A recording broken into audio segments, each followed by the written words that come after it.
Assalamualaikum warahmatullahi wabarakatuh. Hadirin hadirat muslimin muslimat, para pecinta baginda Nabi Muhammad SAW seluruhnya, hafizakumullah jami'an. Semoga kita dijaga oleh Allah Subhanahu wa taala. Kebersamaan kita, kekompakan kita hari ini, kami yakin dan penuh keyakinan kita hadir adalah karena seorang yang sedang kita peringati perjalanan istimewanya, sosok insan yang berbeda lagi istimewa dibanding seluruh insan lainnya. Beliau yang fisik dan psikisnya, ruhani dan jasmaninya bahkan lebih hebat dari para malaikat, yang akalnya jauh melebihi akal para intelektual, yang hatinya lebih hebat dari para wali, sekalipun yang tembus hatinya ke arsy, bahkan kecepatan fisiknya melebihi kecepatan fisik orang-orang mukmin dari mahsyar menuju surga, melintasi sirat. Di antara mereka ada yang lebih cepat dari cahaya, lebih cepat dari kilat sekalipun, tetapi sosok baginda Nabi Muhammad SAW jauh melebihi semua itu. Beliau insan kamil, sosok yang paripurna dalam kemanusiaannya. Kita bukan umat yang mengkultuskan nabinya. Kita bukan penyembah manusia. Kita kenal maqamul khaliq wa maqamul makhluk. Tetapi di antara sesama manusia ada manusia yang mulia. Sebagaimana di antara hari ada hari Jumat yang mulia. Di antara bulan-bulan yang ada beberapa bulan Ashhurul Hurum, bulan yang mulia. Maka sekali lagi kami yakin hati kita terpanggil untuk membawa jasad ini berkumpul bersama di majlis yang mulia demi satu orang yang mulia, baginda Nabi Muhammad SAW. Itulah mengapa beliau baginda Nabi mendapatkan satu anugerah, ibadah yang tidak pernah diberikan kepada nabi-nabi lainnya, ibadah yang tidak pernah diberikan pada para rasul lainnya. Ibadah ini terabadikan dalam firman Allah Subhanahu wa taala, innallaha wa malaikatahu yusholluna 'alan nabi ya ayyuhalladzina amanu shallu 'alaihi wa sallimu taslima. Sallallahu 'alan nabi Muhammad. Maka ketika kita baru saja melafazkan salawat pada Nabi, kita sudah beribadah yang paling istimewa dan tidak pernah disyariatkan pada nabi-nabi sebelumnya. Kita tahu bahwa ibadah yang paling utama nanti diminta oleh Allah, pertanggungjawabannya di akhir adalah salat. Ketika Allah memerintahkan salat, tentu Allah tidak perlu melakukan salat. Ketika Allah memerintahkan ibadah-ibadah lainnya, tidak dijelaskan contoh bagaimana Allah memberikan perintah itu. Tetapi ketika perintah untuk bersolawat, Allah lebih dahulu mencontohkan innallaha, kemudian wasanna bi malaikatihi qudsi, menomor urutkan kedua para malaikat untuk turut serta bersolawat pada baginda Nabi. Yusholluna 'alan nabi. Setelah itu mengajak seluruh orang yang di dalam hatinya ada iman, ya ayyuhalladzina amanu shallu 'alaihi wa sallimu taslima. Maka salawat adalah indikator orang beriman. seseorang terpanggil hatinya untuk bersalawat pada Nabi, ini adalah sinyal bahwa imannya sedang hidup, menyala, tersambung. Bagaimana tidak? Suatu ketika Nabi sedang keluar dari kediamannya. Begitu melihat Nabi keluar bepergian, sahabat yang terkenal hartawan, lagi dermawan, Sayyidina Abdurrahman bin Auf mengikuti beliau dari belakang. Tidak sebegitu dekatnya dengan Nabi, tapi tidak pula jauh, sehingga Nabi tidak juga merasa privasinya sedang terganggu. Ketika Nabi mengarah ke suatu kebunan kurma, sahabat Abdurrahman bin Auf pun melihat Nabi dari jarak yang cukup mengatur etika kesopanan, sehingga hal-hal yang dilakukan oleh Nabi tetap privasi Nabi. Dilihatnya dari kejauhan, ternyata Nabi sedang bersujud di tengah keindahan hijauan kebun kurma. Nabi sedang bersujud. Tetapi sahabat Abdurrahman bin Auf yang semula menatapnya dengan penuh kegembiraan, menunggunya dengan penuh kesabaran, lambat laun muncul rasa gelisah, khawatir. Kenapa? Nabi lama sekali sujud. Jangan-jangan ada sesuatu yang terjadi pada diri Nabi. Beliau khawatir Allah telah memanggilnya. Maka segera berinisiatif sahabat Abdurrahman bin Auf mendekati Nabi yang sedang sujud. Hampir saja mendekati Nabi, tentu ada suara telapak kaki yang sedang berjalan mendekat. Begitu hendak mendekat kepada Nabi, Nabi terbangun dari sujudnya. Kemudian beliau menyapa, "Ada apa Abdurrahman?" "Ya Rasulullah, maafkan saya. Saya khawatir terjadi sesuatu pada baginda Nabi. Karena saya melihat Nabi sujud begitu lama." Kemudian Nabi menjelaskan alasan mengapa Nabi sujud begitu lama tidak seperti biasanya, sehingga menimbulkan kekhawatiran dan praduga yang sangat mencemaskan Sayyidina Abdurrahman bin Auf. Ternyata alasan Nabi, ketika beliau sedang sujud, malaikat Jibril datang.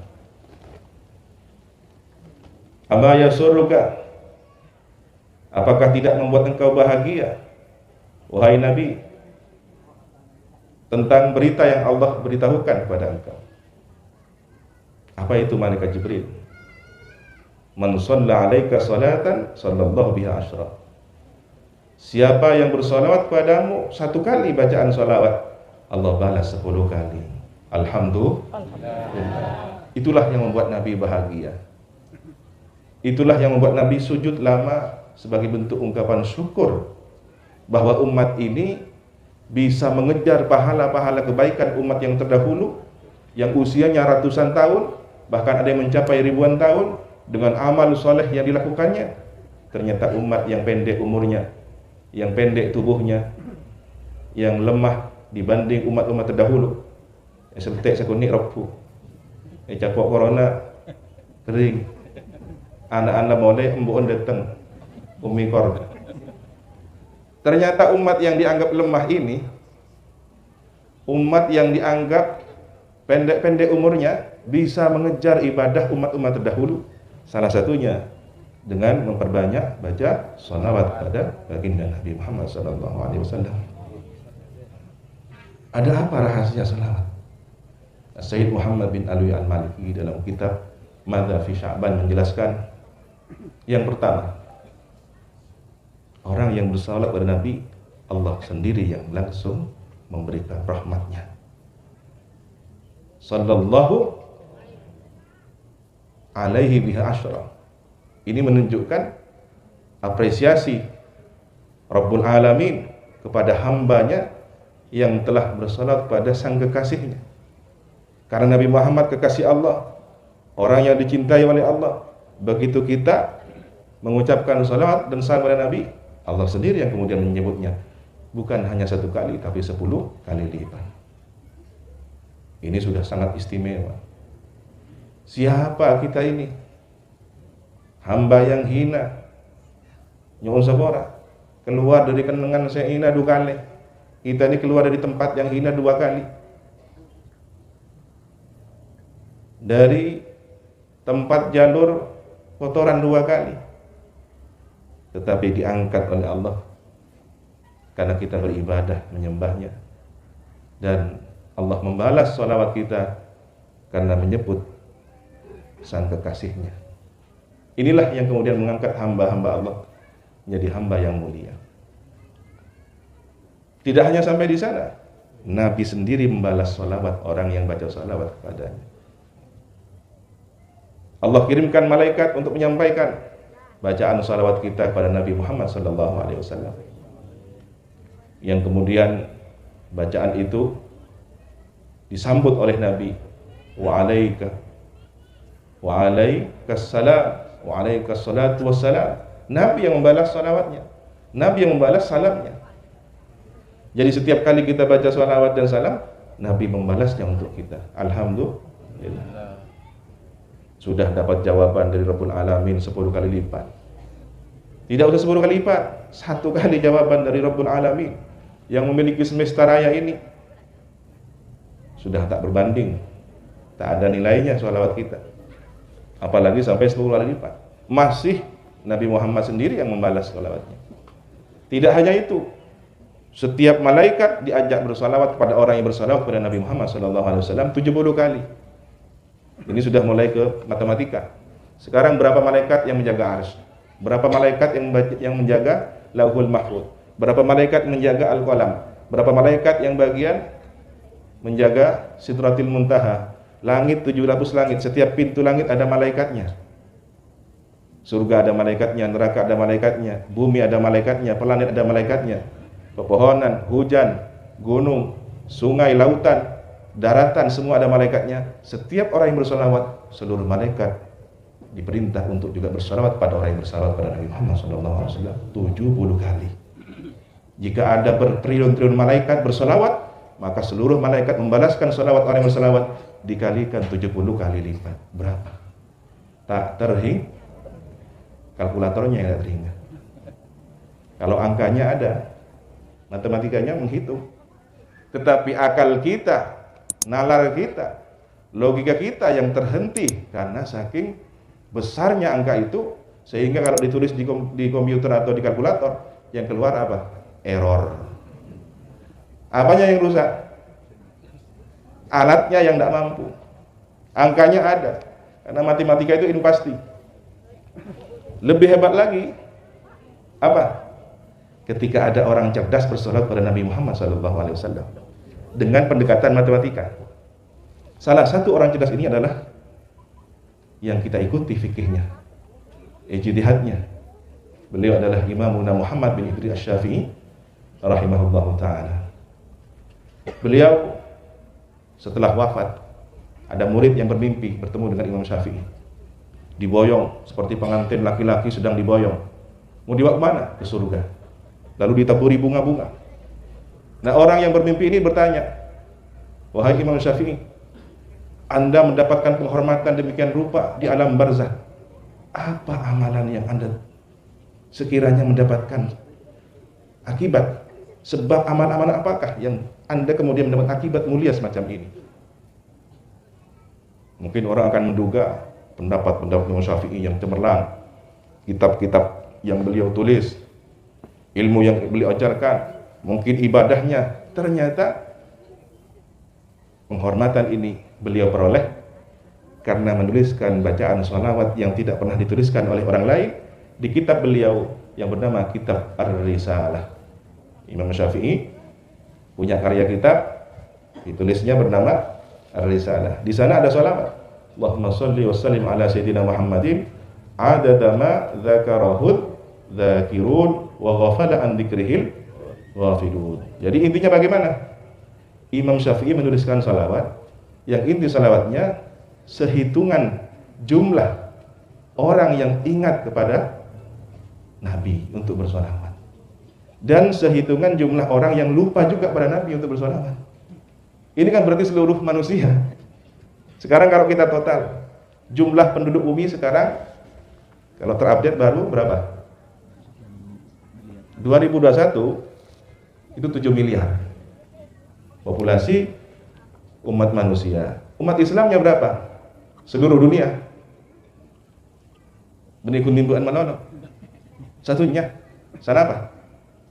Umat Islam satunya 1,91 miliar. Sedikit lagi 2 miliar. Maka nasi jumlah-jumlah tidak kawin. Pak Rizin banyak nih kan, Pak Rizin dapat 2 miliar. Si anan kursit tuh banyak tuh lindana. Katakanlah 1,91 miliar itu kita bulatkan 2 miliar. Dari 7 miliar kita hanya 2 miliar. Lalu siapakah yang 5 miliar ini? 1 miliar, 1 ateis. Tak para jaga pangeran. Ika boleh pada neraka, tak pada neraka jan. Ika boleh pada surga, tak nangali ke surga. Diberitahu berita gembira, amalan soleh ini dapat pahala. Pahala tak padang, si padang besi. Ketika dia berbuat maksiat, ditakuti dengan ancaman dosa, dia memberi dosa. Tak tangani dosa. Nah, orang-orang ateis di dunia ini 1,1 miliar. Sisanya yang 4 miliar campuran. Ada Kristen, Protestan, Hindu, Buddha, Konghucu dan semuanya. Nah, kalau kita anggap secara mudah, yang 2 miliar ini bersolawat pada Nabi, yang 5 miliar sisanya tidak bersolawat pada Nabi. Ini semua di total 7 miliar. Kalau menggunakan pendekatan matematika solawatnya Imam Syafi'i, jadi beliau satu kali lafaz Allahumma sholli wa sallim ala Sayyidina Muhammad adada ma dzakarahu dzakirun wa ghafala an dzikrihi ghafilun.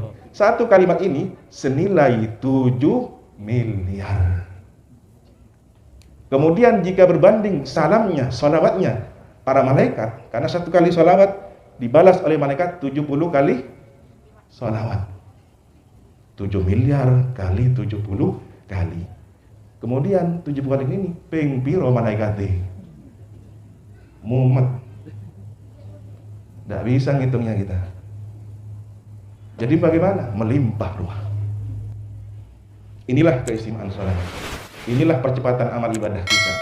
Kenapa? Karena yang sedang kita peringati sosok manusia istimewa yang kecepatan fisik dan ruhaninya